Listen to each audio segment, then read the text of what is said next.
there's always been a sense that Kody kind of puts his relationships on easy mode. And what I mean by that is that he takes each one of his wives and he defines them as they relate to him. So, for instance, these aren't individuals that he's in a relationship with. These women are in a relationship with him. And there is a very subtle difference. Because in Kody's approach to these types of relationships, none of the women have the ability nor the autonomy to be able to experience life on their terms. They don't have the capacity to be able to live out their lives as individuals and in distinctive parts that can survive separately from the unit, as opposed to the way the Brown family has been constructed. The wives are put into a situation where they're merely pieces or parts or cogs to a larger machine. Like, we see this throughout how Kody even regards his wives and how he was brought up. In his home, where he was a young man, his mother's or his father's wives, he had 2 wives, were basically broken up into very distinctive roles. Kody's mother was the nanny. She was the one who was responsible for the housework. She was responsible for taking care of the kids. She was responsible for taking care of Kody's father's basic needs. As far as if he needs something to eat, she makes it. If he needs something, some clothes cleaned, she'll probably clean it. When Janelle's mom entered the picture, she took on more the associate role, the lover role, and if anything, she became more the wife. And so she would work with Kody's father on business things, projects. She would work with him on the office, the work, and the job, and running a ranch, expanding the ranch. She had ideas to do that. She also was the one that he seemed to be more attracted to, or at least that's how the 2 women even describe it. So she was there for more of his carnal needs, if you will. After they were able to get past their jealousy and envy, and the wives could stop fighting amongst each other, they learned to love this relationship and love each other and create a relationship and a bond between the 2 of them. And I think that Kody brings that into his relationships, or at least in his marriages currently, or at least back in 2000, in season 6 he did. Now he's only got 1 wife. What is the loneliest number that you'll ever do? Anyway, the way it breaks out now, Kody finds himself in a situation where he limits these women to basic roles. So it's very much like a polygamy relationship for dummies, or like I said before in my other video, 1980s sitcom or 90s sitcom, where you have characters who are put on a show to basically do one thing or to fulfill one task. For instance, if you think of like any ensemble or group back in the day, the A-Team or whoever, you had a mechanic guy who was also the muscle. Like this guy, if you need somebody beat up, you call Mr. T. If you need a car fixed, that was Mr. T's job. Then you had the guy who could fly anything. That was Madman Murdoch. Then you had Hannibal. He was the leader, and he was holding everything together. He was brilliant. Then, of course, you had Face Man. He was the con man, and this is what he did. And nobody really stepped outside the bounds of their prescribed duties. And because it's a TV show, that worked. Now you would consider it lazy writing, because even in our entertainment, we understand that people are deeper than just the one solitary thing that they may or may not be good at, the one thing that they can do. And for the most part, at least the way it comes off to me, when you pare it all down, the roles of the wives are as follows. Meri, she's the recruiter and the enforcer. Both Kody and Meri have referred to her as the bait. She's the one that was supposed to go out and recruit the wives, bring them back to Kody, bring them back to the family to grow the family. As the relationship gets older, they aren't looking necessarily to add to the team. And so Meri's role in the team becomes greatly diminished. Janelle, a lot of people will look at that and say, oh, she's like his business partner. Nay, she's not his business partner. She's his associate. And for many regards, she's essentially his employee. She's made to think because she's given like these fancy titles and he like, oh yeah, Janelle is so important. But Janelle isn't, to him, Janelle is only a means to an end. She's a paycheck. She would bring him the money and he would decide how to spend it. If she was a true partner, then she would have a say in how the money was being spent, which she did not. And it's clear in season 17 that she did not, because at the end of the day, Kody is living in $1 million plus house and she is living in an apartment or a rented home. So things are not equal. You move on to Christine. She's essentially the nanny, just like his mom was. So I guess to him, when Christine starts to question the whole idea of her being the nanny and wants more, it's particularly insulting, or at least has the potential to be more insulting, because Christine is essentially saying that you're better than his mom, because his mom was the nanny. His mom was the one who took care of the kids. And, you know, Kody loves his mom, I'm sure. But at the end of the day, how do you look at Christine and say, how do you demand more than my mother demanded, and expect more than my mother got? So she was satisfied with the relationship as it was. Why aren't you? Robyn's position, Robyn. As he keeps a lot of these women in their specific boxes, and of course there's Robyn, she's the pencil box. She's there to make Kody feel like a man. You know, for his perspective, she's the one that's he's supposed to save her. He's her greatest hero. He's her knight in shining armor. She provides him the physical entertainment that he desires. And she is more or less closer to a partner than any of the other wives. And I think a big part of that is that Meri had for a long time covered for Kody. She made excuses for Kody.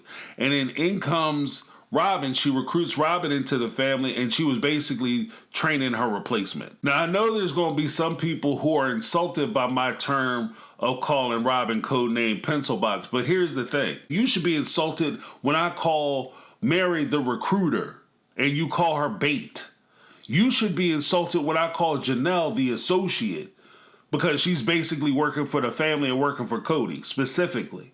You should be insulted when I call Christine the nanny, just like you would be insulted that I call Robyn a pencil box. All these women are more than the roles and positions that they've been limited to. They've been pared down to the base core of things that they may do or may not do, and maybe not even enjoy doing. But because it serves Kody and his larger picture of the way he sees life and the universe and everything else, then all of a sudden they become functional. The minute they stop serving that need, they're no longer useful. Now, as with any working environment, because this is basically like a workplace environment, as with any working environment, no matter how terrible the job is, there's always an office position. So there's always somebody who's going to have it a little better than somebody else, no matter what it is you're doing. You understand what I mean? And there's always like the office politics that goes into it too. You know, like if you guys are in charge of moving big heavy ass rocks from one place to another place, the boss will come down, hey, move those boxes over there to over there and move those big heavy rocks, and be like, well, what about Kurt? You know, Kurt's got other things to do. Yeah, sitting on his ass. Kurt need to get up and help me move some of these boxes. No, Kurt's busy doing other things. Come with me, Kurt. I want to talk to you. They go up into the office and sit there and kick their feet up and drink coffee while you down there sweating your behind off moving these heavy ass rocks. Like, that's just, this happens in every workplace environment since the beginning of time, most likely. Now, with that being said, Robyn is in that position. She's in the office with the boss with her feet kicked up, probably sitting on his lap, you know, whispering sweet nothings into his ear and tell him how great he is and how smart he is and how he was so brilliant in making Janelle, Christine, and Meri get down there and move them rocks around for him. Like, so there's always that. So you have an imbalance in the relationships. And it's not just an imbalance amongst the wives, but there's a fundamental imbalance because one party is being focused on and the other parties are being ignored. If you were in a monogamous relationship and you had one person who was the center of that relationship. Everything that happened in that relationship was about that one person. That relationship would be highly dysfunctional. And as long as the person who is making the sacrifices keeps making those sacrifices and keep the focus on the primary person, the relationship is awesome. The relationship is amazing. Right? The person who's getting everything that they want, when that relationship ends, most likely because they've already taken that person for granted and it kind of played itself out and they decided to go. When that relationship's in, they'll look back on that relationship and think about like how wonderful that relationship was. But the person who is making all the sacrifices, the reason why a lot of times they stay in those relationships is because they think the other person appreciates the sacrifices they're making. When Christine and Meri and Janelle were making all these sacrifices to make Kody happy, all those sacrifices go unnoticed. Kody doesn't even realize that they're making sacrifices that their kids are going without so that he can have. He just sees it as, oh, they just love me and it's for the best interest. And no sooner that they give it is the sooner he forgets. So he doesn't really think that they're doing much for him and he doesn't appreciate it. So when that person who is making all the sacrifices look back at the relationship, they think that because they made so many sacrifices and they gave up so much and they gave in so much that the person who they focused on should maybe just started remembering when they talk about getting back together. Oh, they probably just realized how much I sacrificed and how much I gave to them. Never rely on that as a means or purpose in order to try to keep somebody or maintain a relationship. People who don't recognize that you're making sacrifices don't recognize you're making sacrifices. And even when they do, a lot of times what happens is they realize it in a short period of time because you're no longer making those sacrifices for them. And the moment you start making those sacrifices again, then all of a sudden their amnesia kicks right back in and they start forgetting again. Now, when you talk about a polygamous relationship, this is my imagination. Never been in a polygamous relationship, but from what I could gather logically, everything that you would do in a monogamous relationship and the impact that you would have in these imbalances would be multiplied. Remember, we're not just dividing love, is multiplying. You're also multiplying your problems. So you're multiplying your issues. So if you are the center of a polygamous relationship, that relationship will always fall on itself. Because in my imagination and the way I kind of put it together logically, would be the only way a true polygamous relationship could work is that there can't be any one greater than the sum. So you have to have equal distribution of attention and validation to all members and all participants in the relationship, much like a monogamous relationship, just on a larger scale. You can't have one person being validated all the time and everybody else being ignored. Much the same way with polygamy, Kody can't be the only person being validated all the time. When the wives do something or they're not happy with the situation, then, oh, you're jealous, you're envious, oh, you're disrupting the family, you're destroying the fabric of what we've built, etc., etc. When Kody's upset, then all of a sudden it's, oh, well, you guys have to do better. Oh, why did you do this wrong? You hurt Kody's feelings. And oh, even if Kody was wrong in the thing that he did, then somebody is always sitting right there to make excuses for him. Primarily, it was Meri's job up until the time she recruited her replacement. And then all of a sudden, it's Robyn. Robyn is the one sitting there making all the excuses for him. Like, for instance, in this particular episode where they were at the counselors and Meri had made a statement about how she was feeling like she felt confined and she couldn't be herself.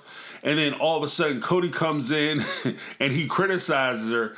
And because he criticizes her, he shifts the blame back. He gets caught criticizing her. He shifts the blame back to the other wives.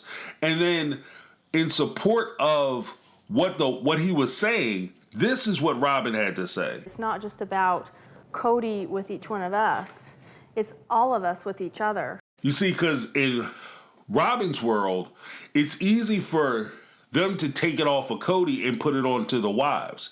Kody doesn't have any problems because Kody's perfect. Kody does everything right, and Kody is the one that's really suffering.